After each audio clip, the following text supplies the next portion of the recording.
So these are the rotors I bought from this Canadian company, and they were about half the price of what the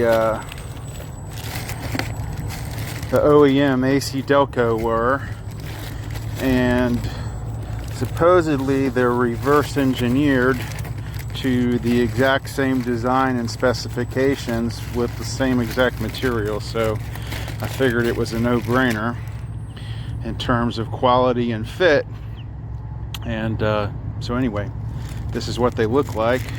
So you see here, I'm in my Chevy Colorado. Obviously I had to remove a bunch of junk in order to get to the jack stand, which was right there. Now it's right there. I went ahead and loosened the lug nuts, and then I placed a chock underneath the rear tire, and then I placed a chock underneath the front tire, and that should keep it from rolling anywhere. I'm working on the rear passenger side right now, so this is on the, I chalked the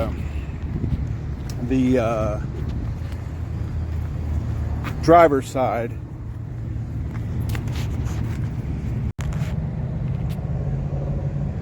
You can see the back side here.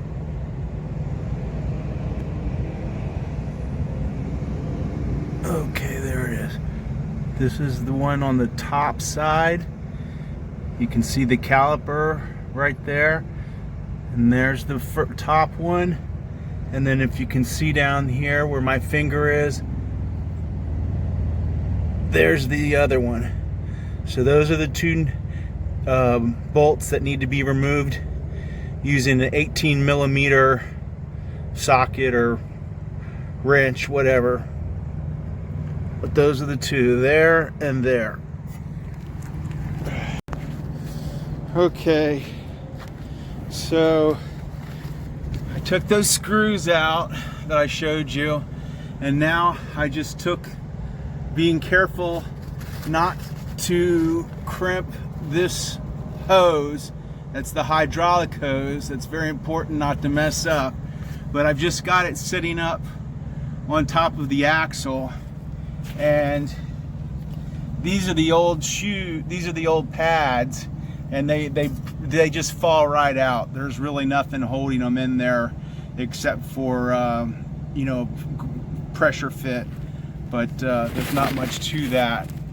And then right there, you see that's the piston. That may need to be pushed in some, but I doubt it. It looks like it's in pretty far already. But the next thing to do is this is a T30 Torx wrench, and you just loosen that screw, and then once you loosen that screw, this whole rotor will slide right off. The whole entire thing slides right off. And then this is the part, the new one, that goes over on top of it. But you're going to want to make sure you clean the surface with some brake cleaner. Usually they put some sort of a protection coat, a protective coat on it, coating on it. So you're going to want to make sure you get that off with some brake cleaner. And okay, so that's the next step, is just cleaning it and cleaning the new rotor and putting it on the axle. So just take this rotor and just wiggle it off,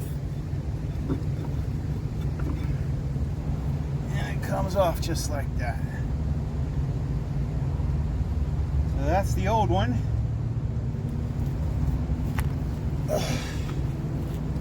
You want to make sure you line these holes up with this hole right here.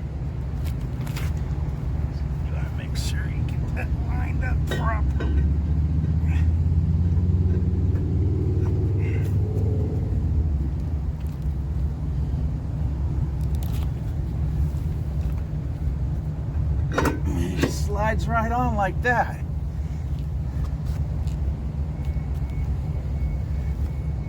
And replace screw. Again, this is a T30 Torx head. Came out pretty easy. It wasn't too tough. Should probably put some Loctite on it. It looks like there was some on there, but since I don't have any, I'm just going to snug it up.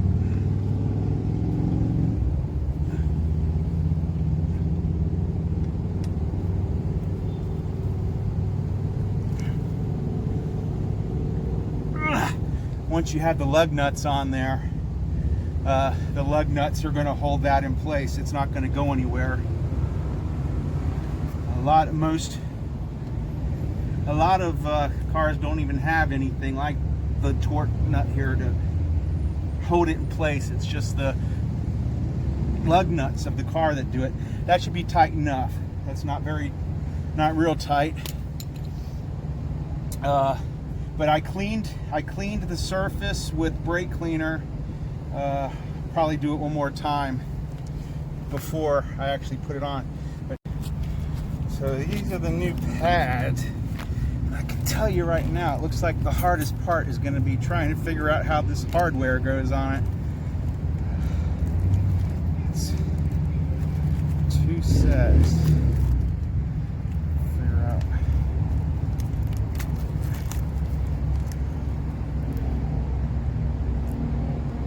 So it's pretty obvious that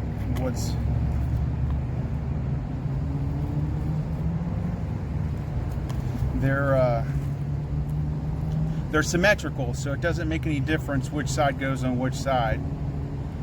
You just have to pay attention to the front one and the front and the back. And actually, okay. So, all right.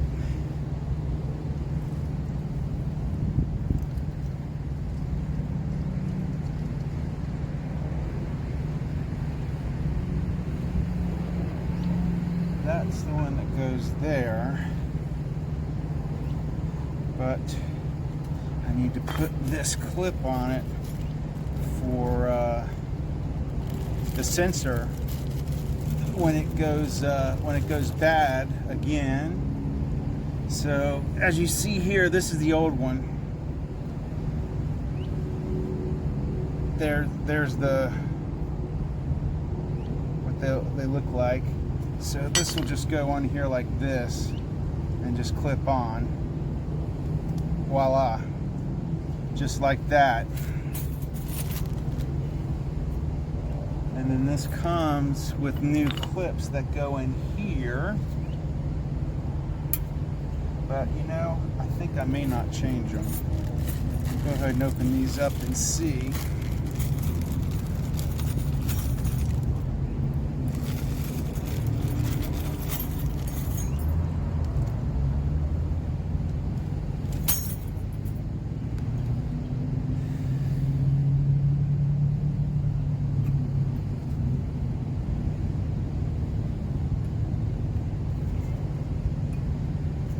How hard these are to get out, I may just leave the old ones in there. Yeah, I think I'm just going to leave the old ones in there. It's not going to make any difference. The new ones are nice and shiny, but they do the same they do the same thing. So anyway, this one goes here. They just fit right in there. They just press right in. I did have to push the piston back. And what I did was just use this pry bar and basically just put it in here like that, and then just pried them apart. It was pretty easy. But anyway, that's the new pads in. Now it's just a matter of setting them down on the rotor and tightening the 2 bolts back up. There we go. Finally. voila, we're in. So now it's just a matter of putting those, putting the screws back in, putting the tire back on. One side done. This is what you call a severely worn down brake pad. That is nothing but metal on metal.